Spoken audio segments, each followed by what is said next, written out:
Ave Maria, cheia de graça, o Senhor é convosco. Bendita sois vós entre as mulheres, bendito é o fruto do vosso ventre, Jesus. Santa Maria, Mãe de Deus, rogai por nós, pecadores, agora e na hora de nossa morte. Amém. São Pio de Pietrelcina, intercedei por nós. Olá, caríssimo, paz e bem, Deus abençoe. Sou eu, missionário católico, deficiente visual, Enio Viana. Se você quiser ficar próximo, missionário, me siga pelo Instagram, que vou colocar na tela a partir de agora, @Enio Viana. Na descrição desse vídeo está as nossas redes sociais, onde você pode interagir conosco. Que alegria você conosco. Deus abençoe.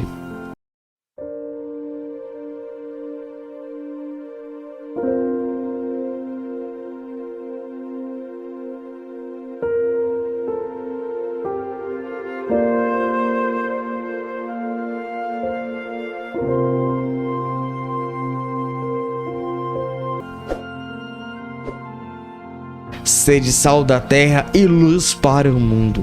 Caríssimo, nós sabemos que Jesus passou e ele foi convidando os seus apóstolos para, de fato, participar do colégio apostólico. Jesus foi chamando um por um e foi chamando, foi ensinando, catequizando por 3 anos na sua vida pública. Querido, querida, e assim Jesus depois enviou para que eles possam pregar, anunciar, curar, libertar a todos. Só que Jesus agora envia a cada um de nós. Nós que somos batizados, nós somos crismados, nós que somos consagrados a Nossa Senhora, nós somos filhos espirituais de São Pio, nós somos filhos adotivos de São José, que nós possamos também aí anunciar a boa nova, a palavra que renova, que restaura a nossa vida todos os dias, todo instante. Essa é a palavra viva que deve estar em nossa vida todo instante. E Jesus, ele fala isso para os seus discípulos, aqueles que estavam íntimos deles, aqueles que ouvem a poderosa palavra de Deus. E eu sei que essa palavra para você não é estranha. Você já ouviu essa palavra? Sede sal da terra.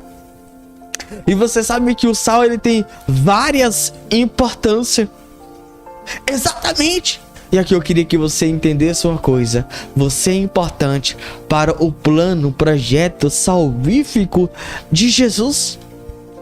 Você tem uma importância para resgatar as almas que se encontram perdidas, para converter os cativos, para converter os da sua casa, para converter os das ruas, para converter os pagãos, para converter os ateus, para converter os que se afastaram, para converter aqueles que não amam a igreja, para aqueles que se encontram desmoralizado, para que eles se encontram prejudicados, para que eles se encontram excluídos. Essa é a nossa grande importância, que Jesus quer que nós fazemos ponte, nos fazemos essa pessoa a ligar com Jesus, a se aproximar com Jesus. Essa é a nossa grande importância para Jesus ser de sal. Eu quero que você entenda uma coisa: eu sou importante para o plano, o projeto de Deus. Exatamente, querido. Exatamente da mesma forma que você sabe que o sal tem a importância para o alimento quando vai se cozinhar, você tem essa importância para o plano, para o resgate de tantas e tantas almas. Sim. Porque se Deus quisesse converter, ele convertia tudo pelo estalar de dedos. Mas Deus, ele quis nos usar. Deus quis contar com a minha e a tua ajuda.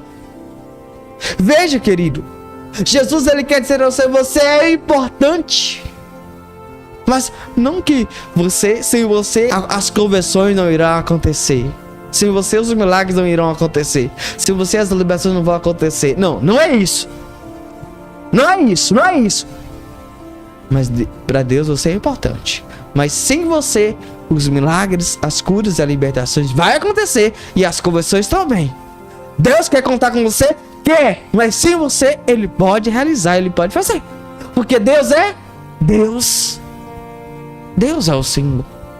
E que cabe a mim e você entender uma coisa, querido. Entender essa importância. Como assim? Já tem um sacerdote? Tem. Já tem os consagrados? Tem. Só que existe uma grande multidão. A messe é grande, os operários são poucos. Tá na hora de a gente entender a nossa importância no meio do povo. E ser esse sal importante. Nós precisamos entender dessa nossa importância. Cada um de nós. Refletir a nossa importância. Ser esse diferente que a igreja precisa. Ser esse diferente que o mundo precisa. Para olhar para nós como seta. Para olhar para nós como ponte. Para olhar para cada um de nós como ponte. A outra importância do sal é dar sabor. A gente sabe que há um índice de pessoas com depressão, triste, pessoas querendo se mutilar, pensando em tentar sobre a sua própria vida. Você percebe quantos casamentos se acabando. Você percebe quantas pessoas, infelizmente, né? Depressiva, triste, chorando. Então nós precisamos levar Cristo para essas pessoas e mostrar para as pessoas que as pessoas são preciosas aos olhos de Deus. Nós precisamos ser esse cristão autêntico. Leva Jesus com intensidade a esses corações. Nós precisamos, meu irmão, levar alegria para esse povo. Nós precisamos levar alegria para esse povo que anda triste. Erguer as pessoas que andam prostradas, que andam acamadas, que não saem mais da sua cama. Nós temos que levar a paz para as casas que só vivem em pé de guerra. Nós precisamos ser esse cristão autêntico. Cada um de nós. Nós temos que assumir a nossa responsabilidade. Assumir o nosso papel de cristão, de batizado, de católico. Querido, é hoje. É agora. Cada vez que passa, os índices estão crescendo. E a gente não está fazendo nada. Ah, não é com a minha família. Na minha casa isso não acontece. Você vai esperar chegar na sua casa para você tomar uma atitude. Ah, não é um dos meus, então não tô nem aí. Ah, se fosse do meu, tomar atitude. Então você só cuida dos seus? Não, querido. Jesus amou a todos. Vamos tomar uma atitude.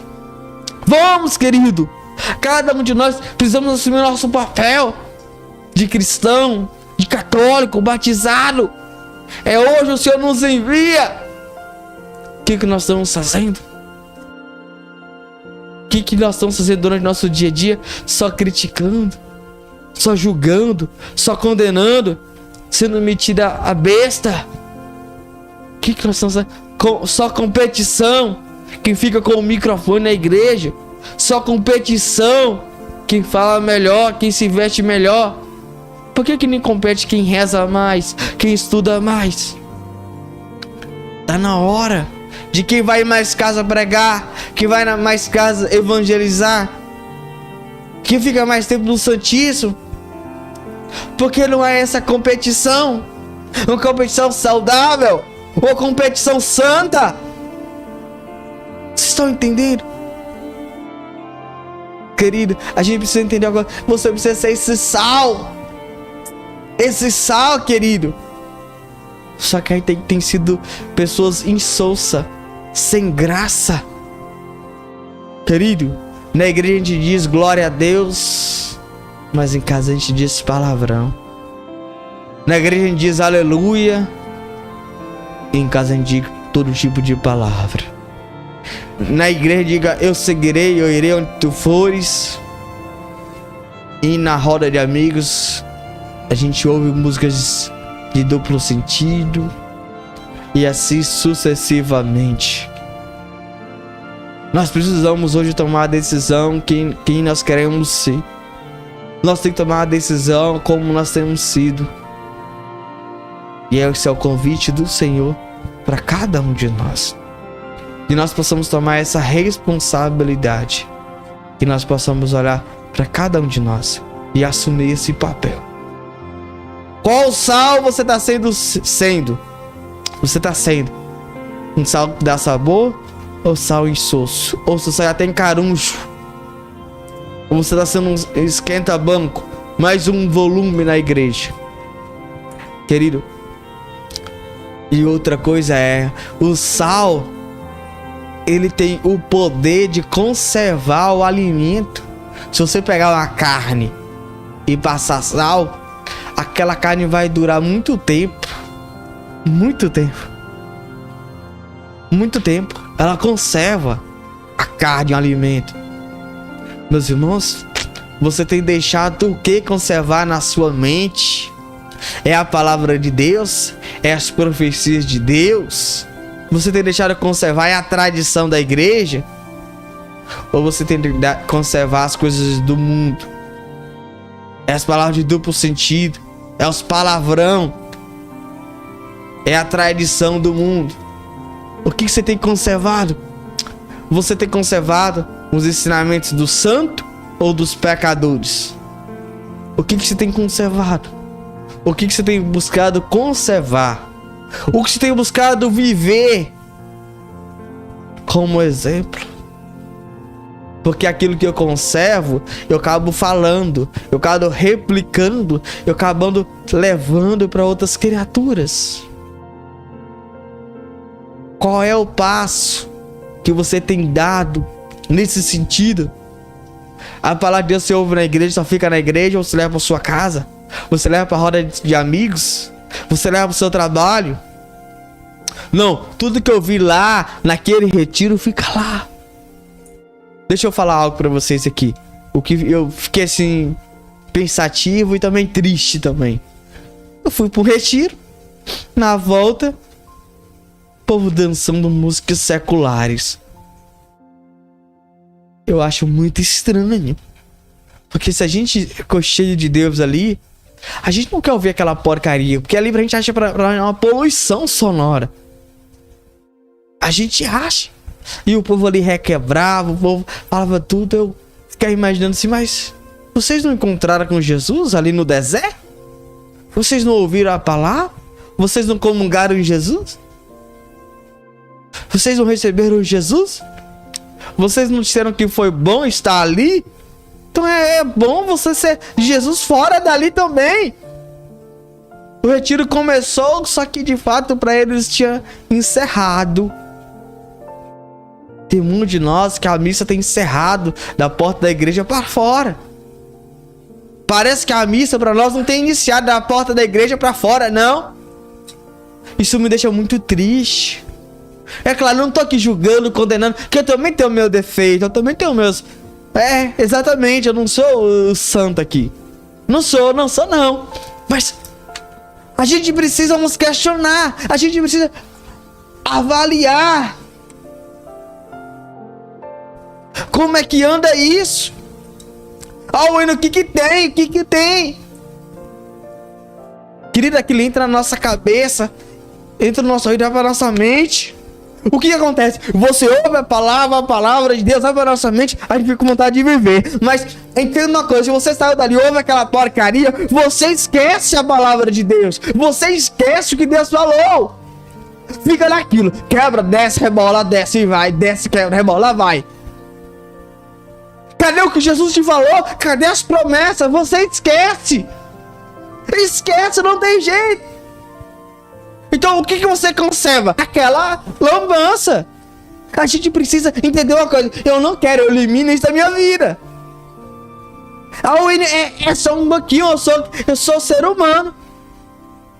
Sim, querido, tudo bem, você é ser humano, mas você tem que ver as suas fraquezas. Porque nós, seres humanos, aquilo que entra pelo nosso ouvido, vai para nossa mente. Eu tô dizendo aquilo aquilo que tem como evitar. Evitar, certo? Você, na sua casa, você não vai ligar uma porcaria dessa. Agora o vizinho ligou, infelizmente, não tem como você desligar. Você tá passando na rua, não tem como você desligar. Mas se você procurar pra ouvir uma porcaria dessa, você tá entendendo o que eu tô dizendo? Não. Senão você vai acabar conservando isso. Entende? Você tem que colocar uma música que nos eleva, nos santifica, Coloca o texto, o missionário, rosário missionário, novena do missionário, todo dia, toda hora. Ô, Enio. Aí eu não aguento, 1 hora. Como é que você aguenta mais de 1 hora ouvindo essas porcaria? Esse quebra, requebra, vai, desce. E aquilo vai conservando. Aí depois, na hora de tristeza, você vai lembrar. Ah, eu quando não tô bem, eu bebo. Eu vou beber. O que vai lembrar? Beber! Mas quando você lembra da palavra de Deus, Jesus vai dizer: eu te amo. Tu és precioso. Bater a porta se abrirá. Procurais, achareis. Isso nos fortalece, isso nos nutre. Isso nos revigora nossas forças.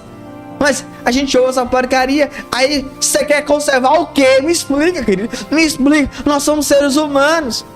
Nós temos essa facilidade. Quando é criança, presta atenção que você vai entender muito bem o que eu tô dizendo.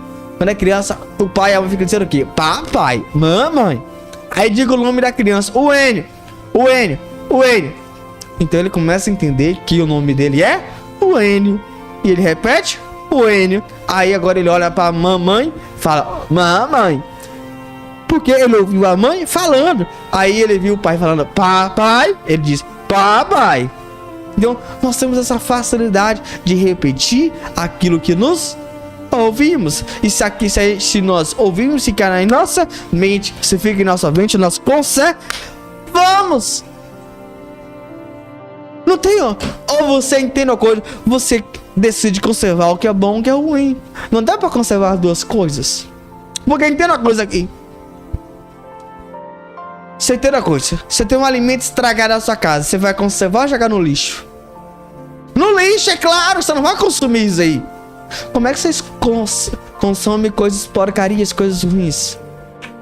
Me explica, me explica. Me explica, você tem que me explicar isso. Como é que você conserva coisas ruins em sua mente? Você tá entendendo? Ser luz para o mundo.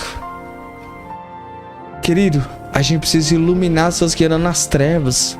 Aquelas pessoas que andam no pecado, no vício do álcool, das drogas, da sexualidade, da masturbação. Nós vemos como é que o mundo se encontra. O mundo não está perdido, mas ele está vivendo um tempo na vida depravada. Porque eu creio que o mundo irá ser resgatado e será salvo. Eu creio nisso. Eu creio nisso. Jesus, ele fica feliz naqueles que são resgatados, naqueles que se convertem. Então eu tenho que me comprometer a ser essa luz dessas pessoas. Porque muitas das pessoas não conhecem a verdade como eu conheço. Essas pessoas não tiveram a experiência com Jesus como eu tive. Essas pessoas não tiveram um encontro pessoal com Jesus como eu, o Enio, tive. Não teve. Então é eu e você que temos que proporcionar isso. É eu e você que temos que fazer essas pessoas experimentar. É falando da palavra. É falando da Sagrada Escritura. É dando o seu testemunho de vida. É vivendo, é pregando, é ser um Cristo. É falando do amor de Deus, falando do céu, da salvação, do purgatório, do inferno, de Nossa Senhora, do anjo da guarda, de São José, dos 3 arcanjos. Falando que Deus fez o céu e a terra. Falando que Deus fez o céu para ele. Falando que Deus é amor. Falando que Deus é curar, que Deus é libertar. Nós precisamos fazer isso. Nós temos que falar das coisas de Deus, das coisas do alto. E essa luz é essa que não omite a verdade, não passa a mão na cabeça do outro. Não, nós vamos dizer a verdade para todos. Saber dizer, não dizer com ignorância, não dizer para confrontar, não dizer para achar que é o melhor. Não, é Deus que nos usa, é Deus que coloca a palavra em nossa boca. Nós somos usados e conduzidos pelo Espírito de Deus. É Deus que fala, é Deus que nos capacita. Então nós precisamos, de fato, ser essa luz. Nós precisamos ser essa luz. E o mundo precisa disso, meu irmão. Você precisa ir ao mundo, não participar do mundo. Você precisa ser diferente do mundo. Você não pode andar com o mundo, mas você precisa, de fato, revolucionar o mundo. Você precisa ser diferente. Você não pode seguir o mesmo ritmo do mundo. Mas você tem que ir pregando para um, para o outro, falando do amor. Então a gente não pode desistir. A gente não pode desanimar. E Cristo nos envia a ser luz para as pessoas que andam nas trevas. Esses nossos irmãos esperados. Esses irmãos que Deus ama. Com toda certeza, Deus hoje te envia. Deus de fato está te convocando a operar na messia do Senhor. Sinta-se convocado. Que cada um de nós possamos entender que Deus tem um papel para cada um de nós. Que possamos assumir e de fato viver na prática. Amém. Nós vamos ler um relato que não aceite a nossa própria site. Presta atenção nesse relato que vamos ler agora, por favor. Padre Pio recomenda direção espiritual para nos santificarmos. Padre Pio era muito consciente da responsabilidade da direção espiritual. As almas pertencem a Nosso Senhor e um dia Ele nos pedirá rigorosas contas, disse ao Padre Mariano Paladino, encarregado de guiar uma pessoa. E à pergunta, como devo me comportar? O padre respondeu, com firmeza e com ternura. A um co-irmão que lhe perguntou, confidencialmente, se era possível santificar-se sem direção espiritual, Padre Pio explicou, pode ser suficiente o confessor, e quando este não for capaz de compreender certas situações do espírito, recorre-se à bondade de Deus. Porém, caminhar por sua conta é como estudar sozinho. Com o acompanhamento do professor, aprende-se primeiro e melhor. Sobre esse tema, ele sugeria também os livros com melhores textos, O Caminho de Perfeição, O Castelo Interior e a Autobiografia de Santa Teresa d'Ávila, Confissões de Santo Agostinho, Exposição do Dogma Católico de Jacques-Marie Louis Monsabré, Tratado do Amor de Deus de São Francisco de Sales, Noite Escura de São João da Cruz. São centenas de milhares os testemunhos enviados ao convento de São Giovanni Rotondo, pelos que foram beneficiados pelo Padre Pio, em vida e também depois da sua morte. E a maior parte das graças que são contadas nessas cartas são de natureza espiritual, mais do que material. De fato, foi o bem das almas o essencial objetivo da missão do capuchinho, que já aqui na terra pôde se rejubilar. Como contou Cleonice Morcaldi, porque Jesus havia lhe mostrado a morada dos seus filhos espirituais no paraíso. Ainda mais seria possível dizer que Padre Pio já experimentasse o momento da alegria celeste, na companhia dos seus caros. A Dom Pierino Galeone, que um dia se lamentou com ele, porque tinha sido impedido e repreendido pelo superior do convento, enquanto procurava entrar na área de clausura reservada aos capuchinhos, com afeto paternal disse, tenha paciência, Padre Agostinho é bom, mesmo se rabugento. No céu estaremos juntos e lá não haverá mais ninguém a repreender. E em que consiste o paraíso? Ele o explicou a uma filha espiritual que lhe perguntara, Padre, no paraíso nos rejubilaremos logo ou só no fim do mundo? Padre Pio lhe respondeu, se não nos rejubilássemos logo, não seria o paraíso. No fim do mundo começará a regozijar-se o corpo ressuscitado. Padre Pio, o mistério do Deus próximo, página 107.